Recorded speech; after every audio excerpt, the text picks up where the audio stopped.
¿Cómo puede ser que este cuarto mandamiento que vamos a ver en esta mañana, este cuarto mandamiento que nos manda a descansar, sea uno de los más debatidos, discutidos e incluso objetados de los 10 mandamientos, incluso entre los mismos cristianos? Porque, como he dicho, es un mandamiento que nos llama a descansar. Bueno, pues tenemos tres líneas distintas de gente que ha criticado o que ha objetado o que ha debatido sobre distintas formas de entender el día de reposo. Hay una primera escuela que diría que el día de reposo es un decreto que Dios hizo para la creación y por tanto es universal, es válido durante toda la eternidad, durante todo el tiempo, y simplemente que se cambió del sábado al domingo, pues porque el domingo fue el día de la resurrección y también fue el día en el que los primeros cristianos recibieron el Espíritu Santo y se cambió del sábado al domingo. Eso sería una escuela. Otra escuela dice que sí, que es un decreto de la creación, que es universal, es eternamente válido y pertinente para nosotros, pero que deberíamos hacerlo en sábado, pues porque el cambio que se hizo al domingo no estaba del todo justificado. Y una tercera objeción que podemos encontrar es que en absoluto es un decreto para la creación y por tanto no tiene una aplicación que sea duradera y que sea universal para todos, sino que es una parte del pacto que Dios hizo con el pueblo de Israel, y Jesús mismo, dice esta escuela, liberó a la Iglesia de la carga del día de reposo. Lógicamente es la sociedad que nos rodea se uniría en gran manera a este tercer argumento. Según este argumento, pues podríamos decir que el domingo no es relevante a día de hoy. Esto es lo que dicen los que objetan sobre este mandamiento, pero la verdad es que hoy no quiero entrar demasiado en análisis, si queréis, académicos sobre lo que unos dicen, la sociedad, los que son liberales o los que son ortodoxos, sino que quiero que busquemos de una forma sencilla lo que Dios dice, lo que yo entiendo que dice claramente las Escrituras a través de su palabra, y qué es lo que nosotros como Iglesia en Ciudad Real tenemos que hacer y cómo tenemos que actuar en consecuencia. Pero bueno, antes de meternos en esa faena, vamos a hacer un breve repaso. ¿Quién se acuerda de los 3 mandamientos anteriores? Sabéis que estamos haciendo una serie. El primero de los mandamientos era, ¿quién se acuerda? No tendrás dioses ajenos. El segundo, si no tienes dioses ajenos, no te hagas ídolos. Creo que ya os ha salido ahí, ¿no? O sea que no os pillo de sorpresa. El tercero, que no usemos el nombre de Dios a la ligera, el nombre de Dios en vano. Y este cuarto, si es que ya os ha salido, pues, y ya lo estamos diciendo, que hay que honrar el día de reposo, santificar y honrar el día de reposo. Bien, no sé si os habéis fijado, ahí tenéis la lista. ¿Qué diferencia hay entre los 3 primeros mandamientos y este cuarto mandamiento? Bueno, pues el cuarto mandamiento es el primero de la lista que encontramos que el Señor hace de forma positiva. ¿Qué quiere decir de positiva? Porque no es una negación. No aparece la palabra no, como tenéis ahí puesto. Los 3 primeros son no hagas esto, ¿vale? Mientras que este cuarto es en la forma positiva, haz esto otro. ¿Y por qué en esta ocasión es así? Pues yo creo que es bastante sencillo de entender y tiene que ver con los primeros 3 también. En el caso de no hagas, cuando el mandamiento está en forma negativa, ¿qué está haciendo el Señor? Está poniendo un freno. ¿Nuestra tendencia cuál es? Pues es a tirar por un determinado lado que el Señor no quiere, por supuesto, y el Señor pone un freno, nos tira, no, por ahí no. Por ejemplo, no hacernos ídolos. Veíamos uno de los domingos pasados que los ídolos son una tendencia natural del ser humano desde que el hombre es hombre, incluidos, veíamos, los ídolos que podemos hacer los propios creyentes. Ídolos pueden ser, ¿os acordáis?, el dinero, la familia, etcétera, pero incluso imágenes que nosotros nos hacemos mentales de Dios, ¿no? Sin embargo, cuando el Señor dice, haz esto, está mandándonos a que hagamos algo que por naturaleza no queremos hacer, ¿vale? Nosotros queremos ir por otro lado, queremos ser rebeldes, no queremos cumplir con este mandamiento. Por tanto, en esta ocasión, cometemos el pecado incumpliendo el mandamiento cuando no hacemos lo que el Señor sí nos está demandando. Cuando no hacemos lo que el Señor sí nos demanda. Toda la lucha va a estar en hacer siempre lo que el Señor quiere que hagamos, puesto que nuestra naturaleza es así. Y creo que hay dos sentidos al menos, o dos razones por las que este mandamiento es especialmente, como hemos dicho antes, es especialmente discutido y tiene que ver con lo que acabamos de decir. Primero, nuestra tendencia a ir en contra de lo que Dios quiere. Y en segundo lugar, porque los otros mandamientos bien pueden ser disimulados, pero este cuarto quizá no tanto. Si pensamos en matar a alguien o matamos a alguien, vamos a intentar que no se vea, y a lo mejor hasta lo conseguimos. Pero si no respetamos el día de reposo, si trabajamos en día de reposo, ya veremos todo lo que esto puede implicar, es más visible. Y entonces la gente, todos vamos a tender a excusarnos y a querer dar distintos argumentos por los que nosotros no estamos haciendo lo que el Señor nos demanda, y es respetar el día de reposo. Entonces, para intentar hacer este mensaje sencillo y de aplicación, vamos a dividirlo en esta mañana en 3 puntos principales. Vamos a hablar, en primer lugar, del origen del día de reposo. En segundo lugar, hablaremos del propósito del día de reposo. Y en tercer lugar, hablaremos de cómo cumplir o el cumplimiento del día de reposo. Así que vamos a empezar con ese primer punto, que es el origen del día de reposo. Y como hemos visto en el Génesis, hemos visto que se remonta hasta la mismísima creación, en el Génesis.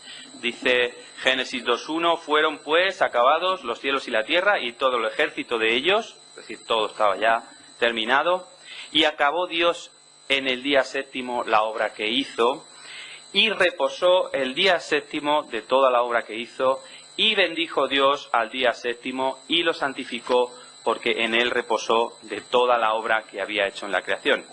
Y podemos fijarnos, sin más que ir a este versículo, en 4 aspectos o 4 características de este día que comenzó el mismísimo día séptimo de la creación. 4 características. La primera es que este día fue observado por Dios. Observado, quiero decir con observado, que fue cumplido por Dios. Dios quiso hacer un descanso el día séptimo y así lo hizo. El día séptimo descansó, vemos, y reposó al día séptimo de toda la obra que hizo. Por otra parte, estableció al observar, al cumplir con ese descanso, estableció un patrón, una línea, una forma para que el hombre, porque Dios no tenía necesidad. ¿Qué necesidad tenía Dios de descansar? ¿Acaso pensamos en un Dios que se cansa por hacer ciertas cosas? En absoluto, Dios no se cansa. Decimos que Dios es todopoderoso, que es omnipotente, que lo puede hacer todo. No descansa, no hay ni un solo cabello de nuestra cabeza que se caiga sin que Dios lo sepa, porque Él no descansa. Él siempre está atento, siempre está pendiente del universo y de sus hijos. Pero Él no tenía esta necesidad. Tampoco tenía una necesidad de hacer la creación en 6 días. Podía haberla hecho en 6 segundos o haberla hecho toda de golpe en simplemente un pensamiento en su voluntad. Sin embargo, quiso hacerla así, marcando un patrón en días humanos, lo que es la rotación de la Tierra alrededor del Sol, no días marcianos ni días de los neptunianos o lo que sea, porque el día de reposo fue creado para el hombre. De hecho, leemos, para ir en contra un poquito de lo que dicen los que argumentan que Jesús abolió el día de reposo, leemos en Marcos 2, versículos 27 y 28, el día de reposo fue hecho por causa del hombre. Fue hecho por causa del hombre. Y no el hombre por causa del día de reposo. Por tanto, el Hijo del Hombre es Señor aún del día de reposo. Claramente, Cristo está fortaleciendo y confirmando el día de reposo en este versículo. Pero a lo que vamos es que el día de reposo fue hecho a causa del hombre. Es el hombre el que necesitaba ese patrón, no Dios. Dios no necesitaba un patrón de 6 días ni uno de descanso. Pero Dios quiso cumplir con ese patrón, dándonos ejemplo también. En segundo lugar, si vais a Génesis 2.1 y lo podéis ir siguiendo conmigo, el día de reposo fue bendecido por Dios. ¿Vale? Dios dice, reposó el día séptimo de toda la obra que hizo y bendijo Dios al día séptimo. ¿Y qué quiere decir que fue bendecido este día? Pues fue un día ensalzado entre los demás de la semana. De 7 días había un día que era más importante, era un día que Dios bendijo. En tercer lugar, si seguimos leyendo, vemos que el día de reposo fue santificado por Dios. Y bendijo Dios al día séptimo y lo santificó. ¿Y qué queremos decir por esto de que Dios santificó el día de reposo? Bueno, pues creo que más o menos todos tenemos claro que algo santo o algo santificado es algo apartado para el Señor, ¿no? Pues es apartado, ese día, ese séptimo día en concreto, fue apartado por Dios para sí mismo. Fue, por tanto, reclamado de entre el resto de los días para Él. Entonces, fue observado, fue bendecido, fue santificado. Y en cuarto lugar, según vemos en Génesis, capítulo 2, no con esas palabras, pero sí lo vemos como tal, fue finalmente instituido por Dios. Lo leemos en Éxodo 20, no hemos leído hoy Éxodo 20, que es donde tenemos el listado de los 10 mandamientos, pero si vais a Éxodo 20,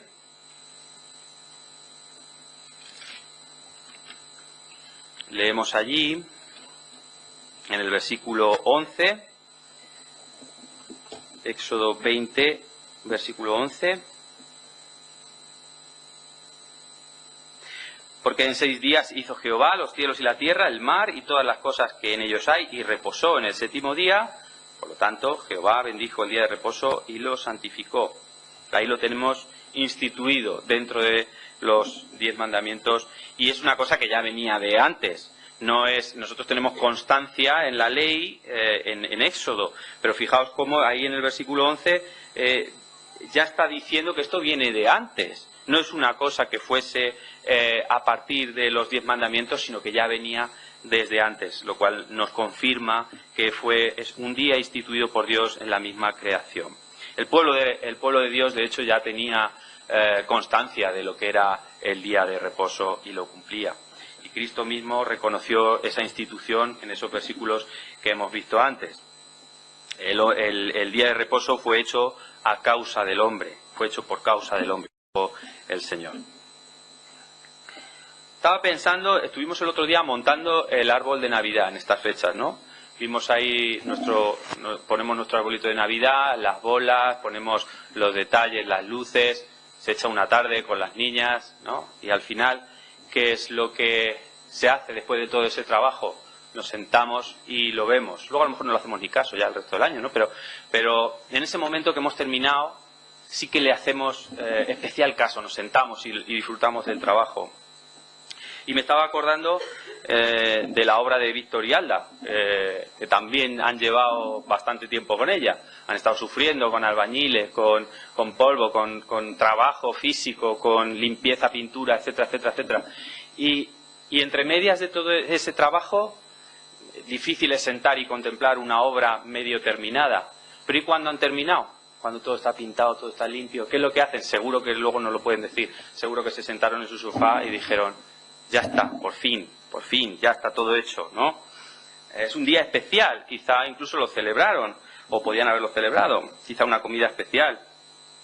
En fin, imaginaos esto elevado a la máxima expresión, ¿no? El Señor, después de haber hecho su creación, a entender, como hemos leído, que todo era bueno, bueno en gran manera. ¿De qué manera? Cuando dice bueno en gran manera, estoy convencido que lo que está diciendo era perfecta. Era perfecta. El pecado todavía no estaba en la creación. Era una creación que reflejaba todo el poder y toda la gloria del Señor, y de hecho podríamos casi decir que era un cielo nuevo en otra esfera, ¿no? La esfera física. Era una nueva realidad que el Señor hizo para gloriarse en ella. ¿Y qué es lo que hizo el Señor cuando completó y vio los planetas, el universo, las estrellas, las leyes que las gobiernan, los seres humanos ya creados, los animales, las plantas, etcétera, etcétera? ¿Qué es lo que hizo? Pues parar, mirar y regocijarse como Dios Trino. Las tres personas de la Trinidad estaban contentos por lo que habían hecho. Tristemente tenemos que decir que la naturaleza, cuando se introdujo el pecado en la naturaleza, toda ella sufrió un cataclismo, si queréis llamarlo así, de proporciones universales, porque tenemos que entender que cuando Adán y Eva pecaron no les afectó solamente a ellos, sino que afectó a toda la naturaleza, la de esta tierra, y a todo el universo. De hecho, leemos en Romanos, porque el anhelo ardiente de la creación es el aguardar la manifestación de los hijos de Dios. Porque la creación fue sujetada a vanidad no por su propia voluntad, sino por causa del que la sujetó en esperanza. Porque también la creación misma será libertada de la esclavitud de corrupción a la libertad gloriosa de los hijos de Dios. Porque sabemos que toda la creación, fijaos, gime a una, y a una está con dolores de parto hasta ahora. Y no solo ella, sino que también nosotros mismos, que tenemos las primicias del Espíritu, que entendemos estas cosas, nosotros también gemimos dentro de nosotros mismos, esperando la adopción, la redención de nuestro cuerpo. Qué preciosas palabras y qué preciosa esperanza la que nos espera. Ver esta creación totalmente reformada, en ausencia de pecado, totalmente como un cielo en la tierra, y Dios presente y nosotros, nuestros mismos cuerpos glorificados. Pero bueno, vamos a volver a nuestro esquema del día de reposo y vamos al segundo punto que quería mencionar, y es el propósito del día de reposo. Hemos visto el origen, que se remonta a la creación, y vamos a ver ahora el propósito del día de reposo. Podemos ir a las palabras de Jesús cuando dijo que el día de reposo fue hecho por causa del hombre. Para entender esto, porque en primer lugar claramente nos están indicando que fue una idea de Dios mismo instituir este día para los seres humanos que vivimos en la tierra. Pero en segundo lugar hay un motivo por el cual fue hecho. Tiene un propósito divino para el bien del hombre. Es para el bien del hombre. Dios no necesita descansar uno de cada 7 días. Es un propósito hecho para el bien del hombre. Por eso el día de reposo fue hecho por causa del hombre, como dijo Jesús. Y para ver este propósito, que creo que no es único, creo que hay al menos 3 propósitos. El primero de ellos es el más claro. El propósito número 1 es para que el hombre descanse. Esa es la explicación más obvia que podemos hacer de este mandamiento, y es que nos llama a descansar. Hemos leído en Deuteronomio, que creo que lo desarrolla un poquito más. Dice: 6 días trabajarás, el 7º día dejarás de trabajar para que descansen tu buey, tu asno, para que el hijo de tu sierva y así como el extranjero renueven sus fuerzas, dice Deuteronomio. Dios está dando importancia al trabajo, fijaos, está diciendo que hay que trabajar 6 días, da importancia a los quehaceres del mundo, llamó a Adán y Eva a cultivar el huerto, a enseñorearse sobre la creación, e incluso Pablo lo vemos advirtiendo contra aquellos que no están trabajando. No obstante, Dios como creador sabe dónde están nuestros límites, porque Él es nuestro creador y nosotros somos sus criaturas.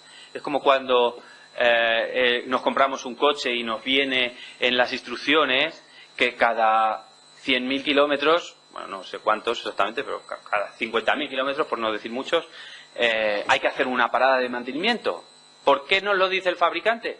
Pues porque es él el que ha hecho ese coche y sabe que si nos pasamos, el coche pues no va a dar las prestaciones que esperamos. Entonces, nosotros tenemos que ver a nuestro creador y ver cómo él conoce los límites de sus criaturas y nos pone este mandamiento para que descansemos. Y es que el creador ha diseñado al ser humano con un ciclo natural de 7 días. Y es un ciclo raro en comparación con lo que tenemos a nuestro alrededor, porque no encaja muy bien en un año, no caben tantas semanas de 7 días, sino que acaban partiéndose. Los meses tampoco coinciden exactamente, lo que nos marcan las estaciones. No parece que encaje muy bien con el resto de ciclos, y sin embargo es así. Se han intentado hacer, no sé si lo sabíais, en la época de la Ilustración, con el sistema decimal, dijeron, venga, todo tiene que ser cuadrado, perfecto, vamos a poner semanas de 10 días. Y al final acababan hechos polvo. Y no podían continuar con esos ciclos de 10 días. Y las semanas de 10 días, obviamente, se fueron al olvido. Pero también hemos escuchado de semanas de 5 días, hay gran variedad. Y la realidad es que son las semanas de 7 días las que estamos viviendo en la mayor parte de esta tierra, porque el ciclo natural del ser humano está diseñado para 7 días, 6 días trabajando y 1 descansando. Por cierto, 6 días trabajando, no 5. Eso es una ventaja que tenemos muchos de trabajar 5 días, pero el origen es 6 días trabajando y 1 día descansando. ¿Y qué nos dice la sociedad con respecto a esto? Pues se empeña en decirnos, tengo derecho a trabajar 7 días, ¿no? No vemos a la sociedad empeñándose en trabajar 7 días y así nos va, podríamos decir.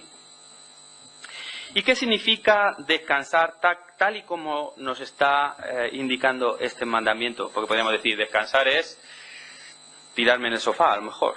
Bueno, pues vamos a ver qué es lo que el Señor nos está diciendo. En primer lugar, está claro, nos dice que es no trabajar. Descansar es no trabajar, es dejar de lado todo lo que nos ha estado ocupando, la mente y las fuerzas físicas. Todo eso es lo que hay que dejar de lado. ¿Qué tenemos que buscar con este no trabajar? Lo leemos en el versículo de Deuteronomio 5:12 que leíamos antes. El renovar nuestras fuerzas. Renovar nuestras fuerzas. A día de hoy podríamos decir cargar las pilas, si queréis, ¿no? ¿Y cómo se hace eso? Pues son cosas básicas y sencillas. Pues es dormir, el cuerpo se carga de energía, es relajar la actividad física. Los que están trabajando todos los 6 días físicamente y luego se van el domingo a machacarse a hacer deporte, pues no están entendiendo el mandamiento, porque se pretende que el cuerpo renueve las fuerzas, retome la capacidad al día siguiente, al de descanso. También significa no solo el cuerpo, la mente. Muchos de nosotros ya no trabajamos físicamente, sino que trabajamos muchos delante de un ordenador o detrás de un mostrador, y eso también cansa, quizá no físicamente, pero sí mentalmente. Nuestra actividad intelectual también tiene que parar, tiene que dejar de trabajar y fortalecerse, porque el ánimo también necesita fortalecerse. ¿Y cómo podemos buscar estas cosas? Pues busquemos actividades que permitan que la mente cambie de actividad. Ya veremos que tiene implicaciones fundamentalmente espirituales, pero ¿por qué no? Podemos dar paseos, o podemos, no sé, leer un libro, o pintar, o lo que cada uno haga, siempre que la mente pueda también retomar fuerzas. Hay una cosa muy importante también en tercer lugar, y es que, fijaos lo que nos decía en Deuteronomio 5:12, para que descansen tu buey y tu asno, para que el hijo de tu sierva, así como el extranjero. Fijaos, está hablando que no solo se trata de que tú descanses, sino de que en la medida de lo posible debemos buscar que no haya otros que trabajen para nosotros. O sea, nosotros debemos descansar, y en la medida de lo posible que otros tampoco estén trabajando, incumpliendo el mandamiento cuarto porque estén trabajando para nosotros.